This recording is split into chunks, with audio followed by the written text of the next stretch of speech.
Bismillahirrahmanirrahim. Alhamdulillahirabbil alamin. Allahumma shalli wa sallim ala sayyidina Muhammadin miftahi babi rahmatillah adada ma fi ilmillah salatan wa salaman daimaini bidawami mulkillah wa ala alihi wa sahbihi. Assalamualaikum warahmatullahi wabarakatuh. Saudaraku, kaum muslimin dan muslimat, pemirsa dimanapun Anda berada, alhamdulillah kita bisa bertemu kembali setelah sekian lama. Mudah-mudahan pertemuan kita ini barokah, manfaat untuk kehidupan dunia kita dan terutama kehidupan akhirat. Ikhwani rahimakumullah, sebelum kita bicara lebih jauh, belajar lebih jauh, maka yuk kita lihat apa yang sudah kita pelajari selama ini. Sudah kita amalkan belum? Ya, ilmu itu kita pelajari untuk diamalkan dan disebarluaskan. Mari kita amalkan semaksimal yang kita bisa. Insya Allah akan mendatangkan ilmu-ilmu yang lain dan memberi kita kekuatan. Allah akan beri kita kekuatan untuk mengamalkan amal-amal yang lain. Sebagaimana dikatakan, siapa mengamalkan atau berniat untuk mengamalkan satu kebaikan, akan dibukakan 70 pintu kebaikan untuknya. Ikhwani rahimakumullah, kita mengerti bahwasannya hidup di dunia ini usia kita terbatas. Dan kita pasti akan kembali pada Allah Subhanahu wa Ta'ala. Dan semua berharap punya usia yang panjang, hidupnya enak, hidupnya nikmat, dan masuk surga insya Allah di penghujungnya, amin. Tapi yang jadi masalah, kita ini punya banyak salah. Yang jadi masalah, kita punya banyak salah. Kepada Allah Subhanahu wa Ta'ala, kita punya salah yang luar biasa. Tiap hari, kita sadar itu kita banyak dosa. Banyak larangan Allah yang kita langgar. Perintah Allah yang kita abaikan. Ikhwani rahimakumullah, saya mau ambil permisalan ini. Saya punya teman. Kemudian saya punya salah pada teman saya. Teman saya ini biasanya telepon saya, biasanya kirim-kirim hadiah. Tapi ketika saya punya salah kepada teman saya tersebut, dan itu membuat beliau kecewa, maka kalau saya tidak segera minta maaf dan mengejar maafnya, bisa jadi teman saya tersebut tidak akan telepon saya lagi. Teman saya tersebut tidak akan kirim-kirim pesan lagi. Teman saya tersebut tidak akan kirim-kirim hadiah lagi. Kenapa? Karena dia lagi marah kepada saya. Dia lagi marah kepada saya. Dalam hubungan sosial bermasyarakat, kalau kita punya salah kepada seseorang, maka kita akan berjuang untuk meminta maaf dan mendapatkan maafnya. Seorang suami, dia berjuang untuk mendapatkan maaf istri. Seorang istri berjuang untuk mendapatkan maaf suami. Seorang anak berjuang untuk mendapatkan maaf ayah. Seorang karyawan berjuang untuk mendapatkan maaf atasan. Semua itu demi hubungan yang baik dan menyenangkan. Tapi masalahnya kok nggak begitu ya kalau kita punya salah sama Allah Ta'ala. Kenapa kita nggak mengejar ampunan Allah? Kenapa kita nggak mengejar maaf Allah? Apakah memang kita siap dimarah oleh Allah Subhanahu wa Ta'ala? Apakah kita memang siap mendapatkan siksa? Na'udzubillah min dzalik. Ikhwani rahimakumullah. Inilah sumber berbagai permasalahan. Inilah sumber berbagai hal yang tidak menyenangkan dalam kehidupan dunia kita. Berbagai hal yang tidak kita inginkan dalam kehidupan dunia. Sehingga Allah memberi kita hukuman-hukuman untuk menghapuskan dosa kita tersebut. Ya, Allah memberi kita berbagai ujian untuk menghapuskan dosa-dosa kita tersebut. Tentunya kita pengen, ya, tidak diberi ujian yang tidak menyenangkan. Kita pengen dosa kita terampuni dan kita hidup dalam keadaan senang. Dan sebetulnya itu sudah diajarkan oleh Allah Subhanahu wa Ta'ala, bahkan kepada baginda Muhammad sallallahu alaihi wasallam yang maksum, yang terlindungi dari berbagai kesalahan dan tidak mungkin berbuat dosa. Allah sendiri dalam surat Muhammad ayat 19, Allah memerintahkan Nabi Muhammad SAW untuk beristighfar, minta ampun kepada Allah Subhanahu wa taala sebagaimana Allah wahyukan, fa'lam annahu la ilaha illallah wastaghfir li dzambika walil mu'minina wal mu'minat. Kata Allah Subhanahu wa taala, fa'lam, ketahuilah sungguhnya tidak ada Tuhan kecuali Allah, wastaghfir li dzambika, dan beristighfarlah, minta ampun untuk kesalahanmu, walil mu'minina wal mu'minat, dan untuk kesalahan dosa-dosa orang yang beriman, baik laki-laki maupun perempuan. Rasulullah SAW tidak pernah berbuat salah, tidak pernah berbuat dosa. Tetapi untuk memberikan contoh kepada umatnya, kepada kita semua, Allah Subhanahu wa taala merintahkan Rasul untuk beristighfar. Dan sebuah kemuliaan, Allah juga merintahkan Nabi Muhammad SAW untuk memintakan ampun bagi seluruh mukmin, laki-laki maupun perempuan. Rasulullah mintakan ampun untuk umatnya. Ini kemuliaan buat kita semua, dimintakan ampun oleh Nabi Muhammad SAW. Maka ketika Nabi SAW ditanya, ya Rasulullah, apakah engkau beristighfar kepada Allah Subhanahu wa taala? Maka Rasul menjawab, iya. Di antaranya Nabi Muhammad SAW disebutkan, idzan sharafa min salatihi istaghfara thalatha. Rasulullah SAW itu manusia, makhluk Allah yang sholatnya terbaik dari semua makhluk Allah Ta'ala. Tetapi selepas salam, Rasulullah SAW istighfar, minta ampun sama Allah, astagfirullah, astagfirullah, astagfirullah. Selepas sholat, istighfar, astagfirullah, astagfirullah, 3 kali. Sebelum melakukan yang lain. Wa an Abi Hurairah radhiyallahu anhu. Juga disebutkan dari Abu Hurairah radhiyallahu anhu. Qala sami'tu Rasulullah sallallahu alaihi wasallam yaqul, aku mendengar bahwasannya Rasulullah sallallahu alaihi wasallam bersabda, wallahi inni la astaghfirullah wa atubu ilaih fil yaumi akthar min 70 marrah, rawahul Bukhari. Demi Allah, sesungguhnya aku itu setiap hari beristighfar dan dan bertobat kepada Allah Ta'ala, minta ampun dan bertobat pada Allah Ta'ala, akthar min 70 marrah, lebih dari 70 kali. Rasulullah SAW yang nggak punya dosa, yang maksum dan tidak mungkin berbuat salah dan dosa, beliau minta ampun, istighfar dan bertobat lebih dari 70 kali. Rawahul Bukhari. Hadis yang sangat sahih. Dalam hadis yang lain, Sayyidina Abdullah bin Umar radhiyallahu anhuma berkata, kunna na'udu li Rasulillah sallallahu alaihi wasallam fil majlis mi'ah marrah.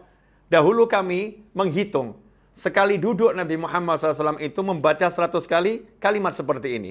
Rabbighfirli wa tub alayya innaka antat tawwabur rahim. Rabbighfirli, ya Allah ampuni aku, wa tub alayya, dan berilah aku taubat, terima taubatku, innaka antat tawwabur rahim. Sungguhnya engkau maha menerima dan beri taubat, dan engkau maha penyayang. Nabi kita Muhammad SAW yang suci, yang dilindungi oleh Allah SWT dari segala hal. Rasulullah istighfar sekali duduk 100 kali.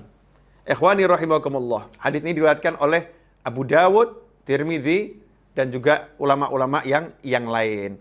Kemudian kalau kita setelah mendengar hadis-hadis yang saya sebutkan di atas, malu rasanya kita ini. Dosa kita banyak, salah kita banyak, salat kita belum benar, mata kita maksiatnya, Masya Allah, lewat handphone, lewat tablet, lewat nyata, mata kita ini berkeliaran pada hal-hal yang tidak diridhoi Allah Ta'ala, yang haram, seringkali kita lakukan. Tetapi mana istighfar kita? Mana minta ampun kita pada Allah Subhanahu wa Ta'ala? Mana kita meneladani Nabi Muhammad SAW? Kita duduk, bahkan duduk itu kita tidak baca kalau mau bangun, ya orang mau bangun dari duduk disunahkan baca doa kafaratul majlis. Bangun dari duduk itu disunahkan baca doa kafaratul majlis. Cuma 1 kali. Subhanakallahumma bihamdika asyhadu an la ilaha illa anta astaghfiruka wa atubu ilaik. Ini 1 kali kalau mau bangun dari duduk. Kapanpun duduknya, dimanapun duduknya, disunahkan baca doa kafaratul majlis. Sehingga kalau kita baca doa itu, apa yang terjadi di majlis dari keburukan, insya Allah diampuni oleh Allah Subhanahu wa Ta'ala. Itu pun terlewatkan. Habis salam kita, bahkan ketika imam astagfirullah, astagfirullah, astagfirullah, kita nggak ngikuti, kita diam saja, kita melamun. Kita merasa hidup ini seperti nggak perlu minta ampun sama Allah Ta'ala.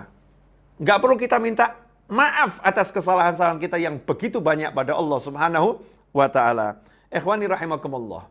Tentu ada dampaknya buat diri kita, buat fisik kita, buat jiwa kita, buat seluruh urusan kita, bisnis kita, keluarga kita, dalam kehidupan bermasyarakat. Kesalahan kita pada Allah pasti berdampak.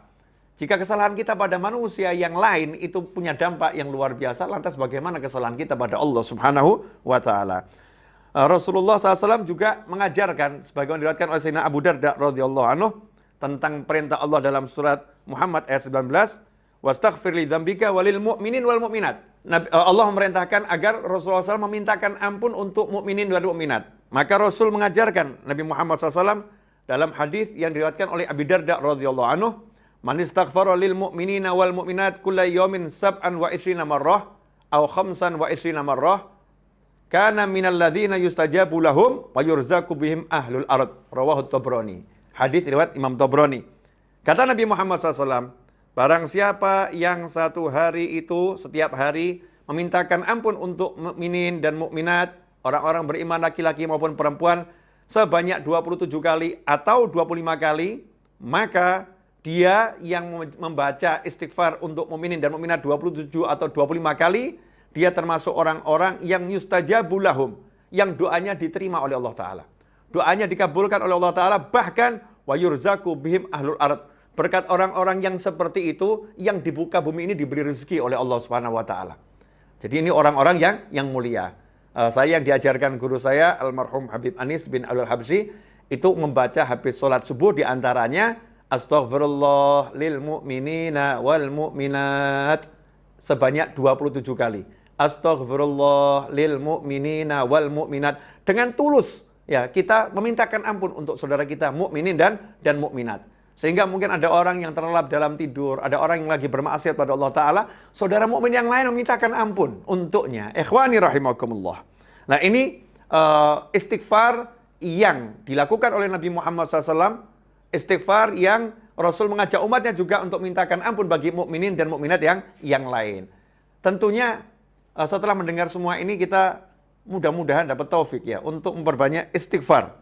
Nah, apa manfaatnya istighfar? Apa keutamaan istighfar? Istighfar itu di antara manfaatnya adalah pengaman dari azab. Jadi pelindung ya dari siksa. Pelindung dari siksa. Dalam surat Al-Anfal ayat 33 Allah Ta'ala menyatakan, "Wa ma kana Allahu liyu'adzibahum anta fihim wa ma kana Allahu mu'adzibahum wa hum yastaghfirun." Dan Allah tidak akan menyiksa mereka. Ya, Allah tidak akan menyiksa mereka wa anta fihim. Sedangkan engkau wahai Nabi Muhammad SAW masih berada di tengah-tengah mereka. Wa ma kana Allahu mu'adzibahum wa hum yastaghfirun. Dan Allah tidak akan menyiksa mereka sementara di tengah-tengah mereka masih ada orang yang istighfar minta ampun pada Allah Ta'ala. Di antara tafsir ayat ini adalah ayat yang di awal tadi, dan Allah tidak akan menyiksa mereka sementara engkau berada di tengah-tengah mereka, disebutkan ayat ini turun di Mekah. Saat Nabi Muhammad SAW berada di Mekah. Saat Rasul masih ada di Mekah, maka azab tidak turun kepada orang-orang yang membenci Nabi Muhammad SAW. Nah, setelah Nabi hijrah ke Madinah, azab juga tidak turun kepada orang-orang yang membenci Nabi Muhammad SAW di Mekah.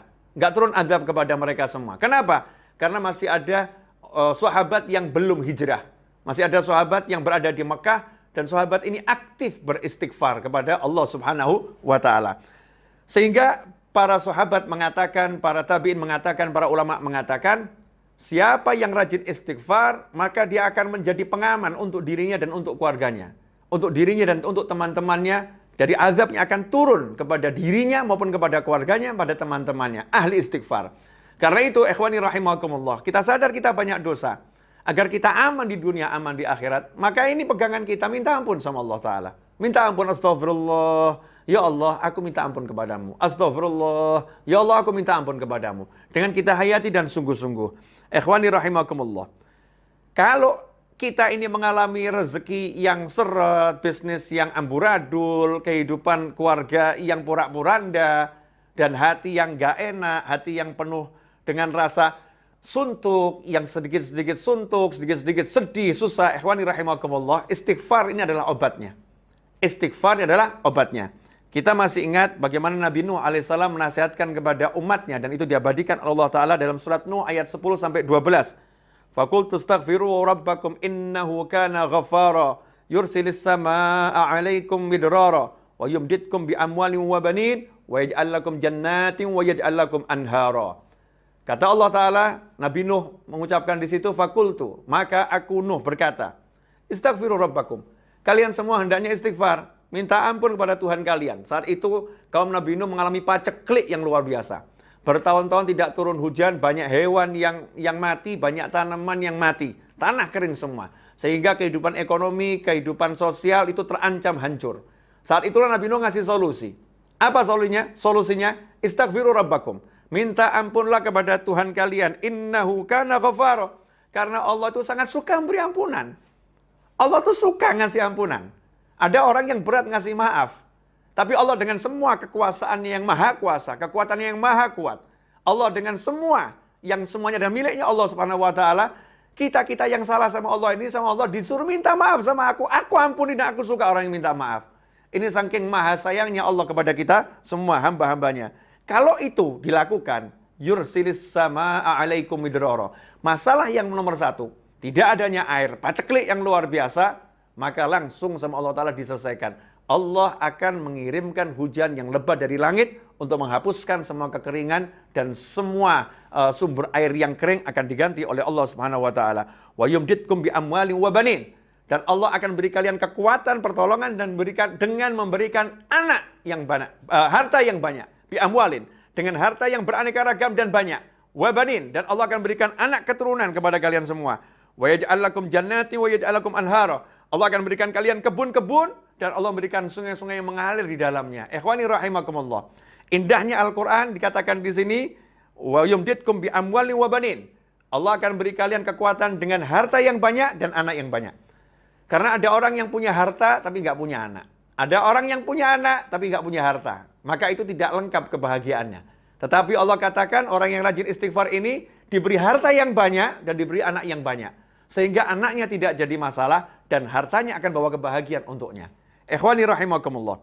Sehingga Sayyidina Hasan Al-Basri radhiyallahu anhu, ketika datang orang yang nggak punya anak, lapor kepada beliau, wahai imam, saya ini nggak punya anak keturunan, beri saya amalan. Beliau pun mengatakan, bacalah istighfar.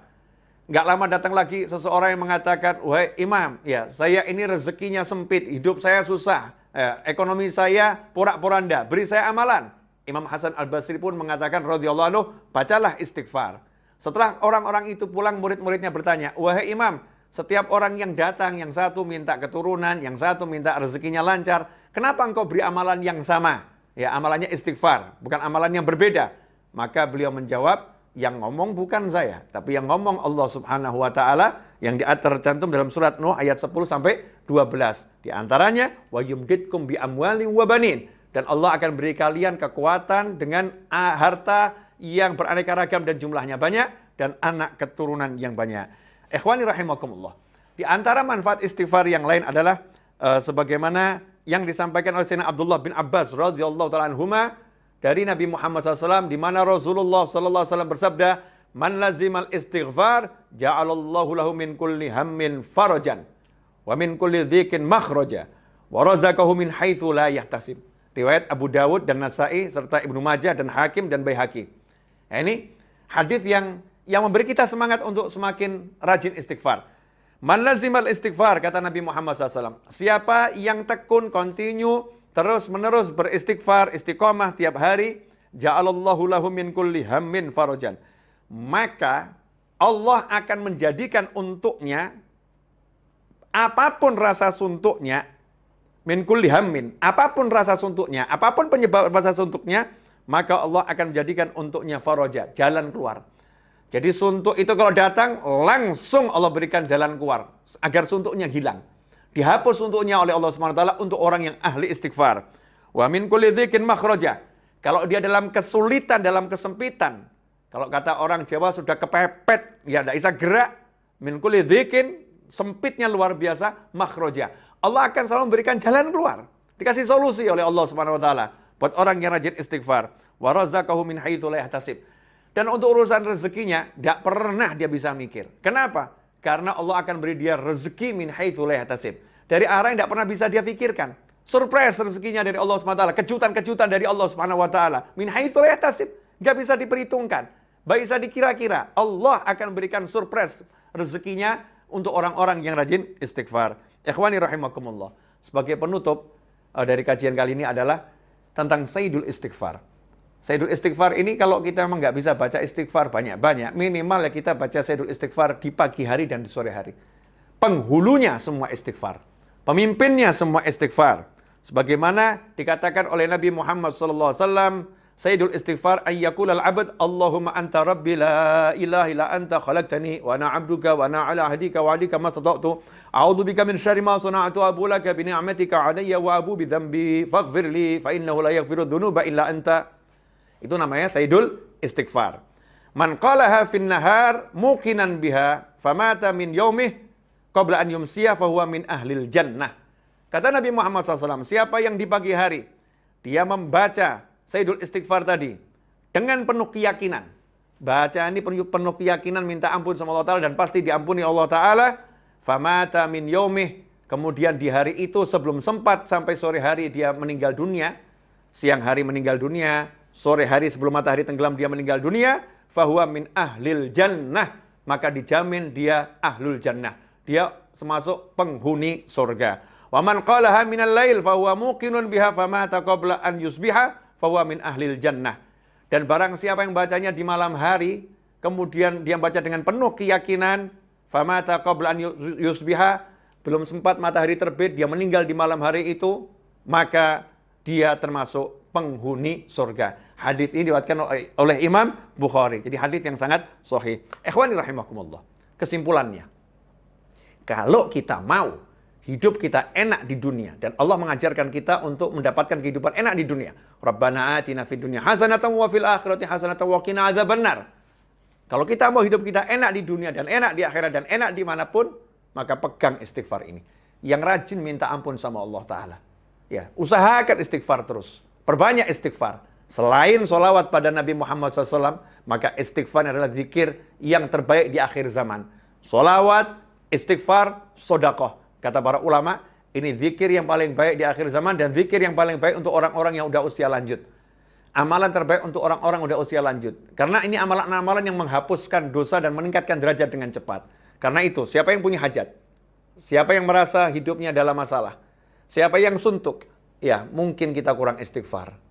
Kita kurang rajin istighfar dan kita kurang minta ampun sama Allah Ta'ala. Saya mengajak diri saya sendiri dan seluruh pemirsa dimanapun Anda berada, kapanpun Anda menyaksikan tayangan ini, yuk setelah ini kita perbanyak istighfar. Mari kita tutup ya majelis ini dengan bersama-sama membaca doa kafaratul majlis untuk kita nanti bangun meninggalkan tempat duduk sudah diampuni oleh Allah Subhanahu wa Ta'ala. Bismillahirrahmanirrahim. Allahumma salli wa sallim ala sayyidina Muhammadin wa ala alihi wa ashabihi ajma'in. Subhanakallahumma wa bihamdika asyhadu an la ilaha illa anta astaghfiruka wa atubu ilaik. Wa sallallahu ala sayyidina Muhammadin wa alihi wasallam walhamdulillahirabbil alamin wal afu minkum. Saya minta maaf atas segala kekurangan saya dan semoga ini berkah dan manfaat. Sampaikan pada yang lain, mudah-mudahan menjadi amal jariah buat antum semuanya. Jazakumullahu khairan wal afu minkum. Wassallallahu alaihi Muhammadin wa alihi wasallam walhamdulillahirabbil alamin. Wassalamualaikum warahmatullahi wabarakatuh.